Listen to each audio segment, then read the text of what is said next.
Silent तैयारी में आपका स्वागत है। मैं पिंटू कुमार। चलिए आपको टॉप 100 जीके के क्वेश्चन के बारे में बताएंगे। तो चलिए शुरू करते हैं। 1 में हड़प्पा सभ्यता का सर्वाधिक मान्यता प्राप्त काल 2500 ईसा पूर्व से 1750 ईसा पूर्व को माना जाता है। 2500 ईसा पूर्व से 1750 ईसा पूर्व को माना जाता है। सिंधु घाटी में घोड़े का अवशेष शुद्धकोदता से मिला था। घोड़े का अवशेष शुद्धकोदता से मिला था। सिंधु स्थल कालीबंगा राजस्थान में स्थित है। सिंधु घाटी स्थल कालीबंगन राजस्थान में स्थित है। हड़प्पा काल में मुद्रा का निर्माण टेराकोटा से किया जाता था। हड़प्पा कालीन में मुद्रा का निर्माण टेराकोटा से किया जाता था। 5वां क्वेश्चन, हड़प्पा सभ्यता कांस्य युगीन सभ्यता थी। हड़प्पा सभ्यता कांस्य युगीन सभ्यता थी। 6, सिंधु घाटी के लोग मुख्य व्यवसाय कृषि था। सिंधु घाटी के लोग का मुख्य व्यवसाय कृषि था। 7वां, हड़प्पा सभ्यता के निवासी शहरी थे। हड़प्पा सभ्यता के निवासी शहरी थे। हड़प्पा सभ्यता के निवासी शहरी थे। हड़प्पा सभ्यता के निवासी शहरी थे। हड़प्पा के निवासी शहरी थे। सिंधु सभ्यता का घर ईंटों से बना होता था। सिंधु सभ्यता का घर ईंटों से बना होता था। सिंधु सभ्यता का घर ईंटों से बना होता था। हड़प्पावासी कपास के उत्पादन में प्रथम थे। हड़प्पावासी कपास के उत्पादन में प्रथम थे। हड़प्पावासी कपास के उत्पादन में प्रथम थे। हड़प्पा सभ्यता का सर्वप्रथम खोजकर्ता दायर रामसानी 1921 में किया था। दायर रामसानी 1921 में किए थे। हड़प्पा सभ्यता की खोज दायर रामसानी 1921 में किए थे। लोथल सिंधु सभ्यता का बंदरगाह था। लोथल सिंधु सभ्यता का बंदरगाह था। लोथल से मिली जानकारी के अनुसार सिंधु घाटी के लोग माप तौल से परिचित थे। हड़प्पा कालीन समाज विद्वान, योद्धा, व्यापारी और श्रमिक वर्गों में विभक्त था।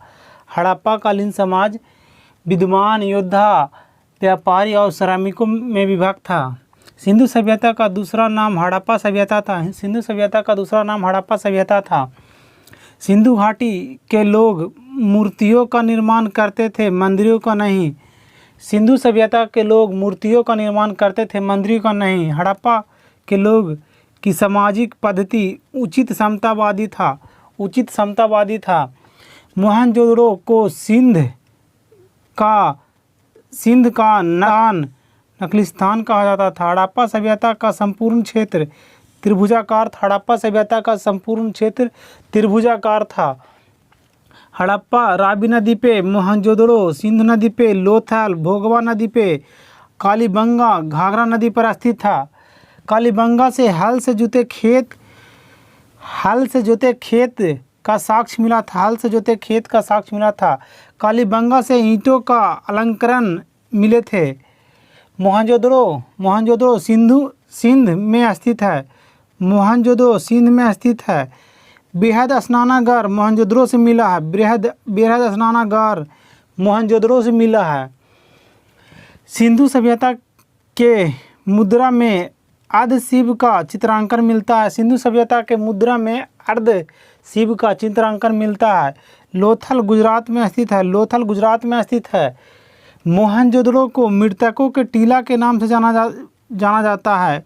मोहनजोदड़ो को मृतकों के टीला के नाम से भी जाना जाता है। 26वां क्वेश्चन आ जाए। सैंधव सभ्यता के मोहरों पर सर्वाधिक बैल का चित्रण मिलता है। सैंधव सभ्यता के मोहरों पर सर्वाधिक बैल का चित्रण मिलता है।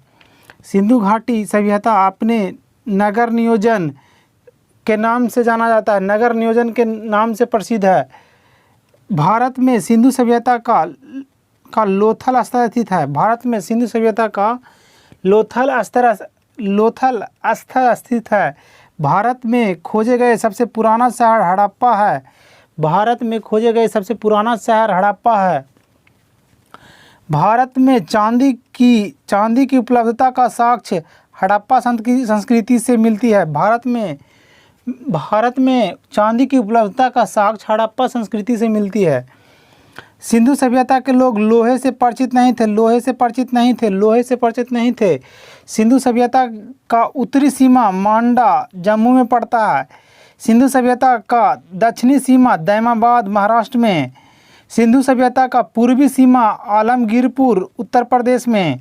सिंधु सभ्यता का पश्चिमी सीमा सुतकांगेडोर बलूचिस्तान में पड़ता है। मांडा चेनाब नदी पर स्थित है। रोपड़ पंजाब सतलज नदी पर स्थित है। हड़प्पा सभ्यता के धौलावीरा से उचित जल प्रबंधन प्रणाली का पता चलता है। हमारे क्वेश्चन 39, सिंधु घाटी सभ्यता मिस्र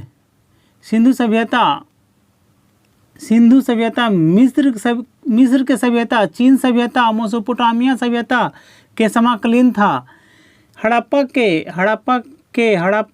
के मिट्टी के बर्तनों पर सामान्यतः लाल रंग का प्रयोग किया जाता था।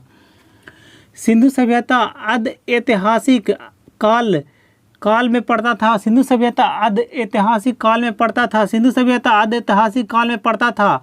सिंधु घाटी सभ्यता में खोजे गए सिंधु सभ्यता के खोज निकालने में 2 भारतीयों का हाथ था, दयाराम साहनी और राखालदास बनर्जी थे। हड़प्पा एवं मोहनजोदड़ो की खुदाई का प्रभारी सर जॉन मार्शल थे। सिंधु घाटी के लोग मातृशक्ति में विश्वास करते थे। कोटदीज सिंधु स्थल था जो समुद्र तट के किनारे स्थित नहीं था।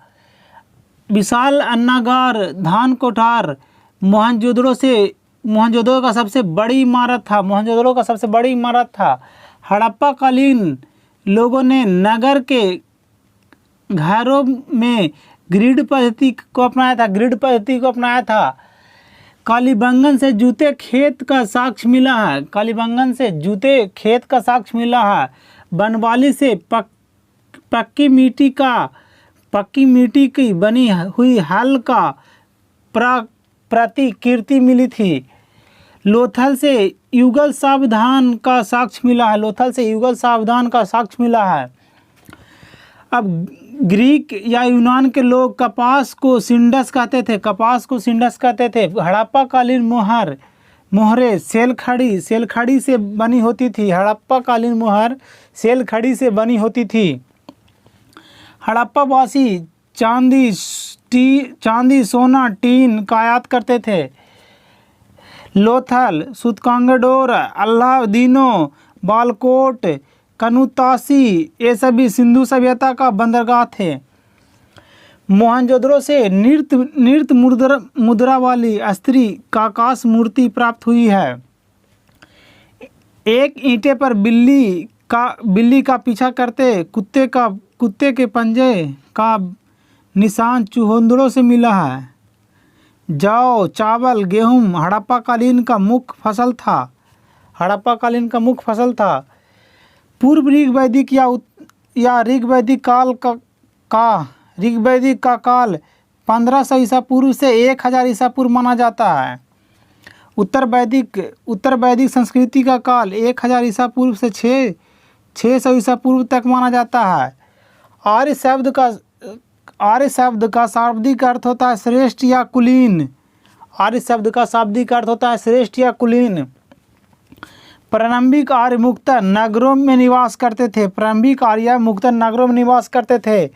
तंबाकू का ज्ञान वैदिक काल के लोगों का नहीं था। वैदिक गणित का महत्वपूर्ण अंग शुल्ब सूत्र है। ऋग्वेद से प्राचीन वैदिक युग की संस्कृति के बारे में जानकारी मिलती है। उत्तर वैदिक काल में लिखे गए ग्रंथों का क्रम है वेद, ब्राह्मण, अरण्यक, उपनिषद। वेदों की संख्या 4 है। भारत के राज चिन्ह में प्रयुक्त होने वाले शब्द सत्यमेव जयते मुंडक उपनिषद से लिया गया है। ऋग्वैदिक आर्यों का मुख्य व्यवसाय पशुपालन था। भारतीय संगीत का आदि ग्रंथ सामवेद को कहा जाता है। प्रथम विधि निर्माता मनु थे। प्रथम विधि निर्माता मनु थे। कृष्ण भक्ति का प्रथम और प्रधान ग्रंथ श्रीमद् भागवत गीता है। ऋग्वेद में संपत्ति का प्रमुख रूप गोधन था। ऋग्वेद के 10वें मंडल में शूद्रों का वर्णन, शूद्रों का उल्लेख मिलता है। ऋग्वेद के 10वें मंडल में शूद्रों का उल्लेख मिलता है। आवाज 75 क्वेश्चन, 75वां क्वेश्चन। सिंधु घाटी सभ्यता पंजाब, राजस्थान, गुजरात, यूपी, हरियाणा, सिंध और बलूचिस्तान तक विस्तृत था। पुराणों की संख्या 18 है। पुराणों की संख्या 18 है। वैदिक धर्म का मुख्य लक्षण प्रकृति की उपासना था। मुख्य लक्षण प्रकृति की उपासना था। ऋग्वेद में पुरंदर शब्द इंद्र के लिए प्रयोग किया गया है। ऋग्वेद में पुरंदर शब्द इंद्र के लिए प्रयोग किया गया है। शुल्ब सूत्र ज्यामितीय विषय से संबंधित है। शुल्ब सूत्र ज्यामिति विषय से संबंधित है। आर्य सर्वप्रथम पंजाब में बसे थे। आर्य सर्वप्रथम पंजाब में बसे थे। ऋग्वेद में यज्ञकर्ता को होत्र या होता कहा जाता है। यजुर्वेद में यज्ञकर्ता को अर्धवायु कहा जाता है। अर्धवायु कहा जाता है। सामवेद में यज्ञकर्ता को उद्गाता या उद्गात्र कहा जाता है। अथर्ववेद में यज्ञकर्ता को ब्राह कहा जाता है। ब्राह कहा जाता है। वैशेषिक दर्शन का प्रतिपादक उलूक कनद थे। वैशेषिक दर्शन का प्रतिपादक उलूक कनद थे। मीमांसा या पूर्व मीमांसा का प्रतिपादक जैमिनी थे। मीमांसा या पूर्व मीमांसा का प्रतिपादक जैमिनी थे। वेदांत या उत्तर मीमांसा दर्शन का प्रतिपादक बदरायन थे। वेदांत या उत्तर मीमांसा का प्रतिपादक बदरायन थे। ऋग्वेद के 9वें मंडल में पूर्णतः सोम को समर्पित है। ऋग्वेद के 9वें मंडल पूर्णतः सोम को समर्पित है। 800 ईसा पूर्व से 600 ईसा पूर्व ब्राह्मण युग से जुड़ा हुआ है। ब्राह्मण युग से जुड़ा हुआ है। गायत्री मंत्र ऋग्वेद से लिया गया है। गायत्री मंत्र ऋग्वेद से लिया गया है। गायत्री मंत्र ऋग्वेद से लिया गया है। न्याय दर्शन को प्रचारित गौतम ने किया था। न्याय दर्शन का प्रचारित गौतम ने किया था। प्राचीन भारत में सोने का आभूषण निष्क के नाम से जाना जाता था। योग दर्शन का प्रतिपादक पतंजलि थे। उपनिषद दर्शन पर आधारित है। उपनिषद दर्शन पर आधारित है। आरंभिक वैदिक साहित्य में सर्वाधिक वर्णित नदी सिंधु है। आरंभिक वैदिक साहित्य में सर्वाधिक वर्णित नदी सिंधु है। आरंभिक वैदिक साहित्य में सर्वाधिक वर्णित नदी सिंधु है। उपनिषद काल में राजा अश्वपति कैकेयी के शासक थे। उपनिषद काल के राजा अश्वपति कैकेयी के शासक थे। कंठोपनिषद से नचिकेत और यम के संवाद के बारे में पता चलता है। सांख्य दर्शन का प्रतिपादक कपिल मुनि थे। सांख्य दर्शन का प्रतिपादक कपिल मुनि थे। भारत में अंतरजिखेड़ा की खुदाई में लौह धातु के प्रचलन का प्रमाण मिले हैं। सामवेद का संकलन ऋग्वेद पर आधारित है। सामवेद का संकलन ऋग्वेद पर आधारित है। कर्म का सिद्धांत मीमांसा से संबंधित है। कर्म के सिद्धांत मीमांसा से संबंधित है। चरक संहिता चिकित्सा से संबंधित पुस्तक है। चरक संहिता चिकित्सा से संबंधित पुस्तक है। यज्ञ संबंधित विधि विधानों का पता यजुर्वेद से चलता है। वैदिक युगीन में मंत्रिपरिषद को सभा कहा जाता था। वैदिक युगीन में मंत्रिपरिषद को सभा कहा जाता था। Thanks for watching friend. आप हमारे यूट्यूब चैनल साइलेंट तैयारी को सब्सक्राइब करें, लाइक करें, शेयर करें। बस इसी तरह से फॉलो करते रहें और आगे की वीडियो इसी तरह से आते रहेंगे। धन्यवाद।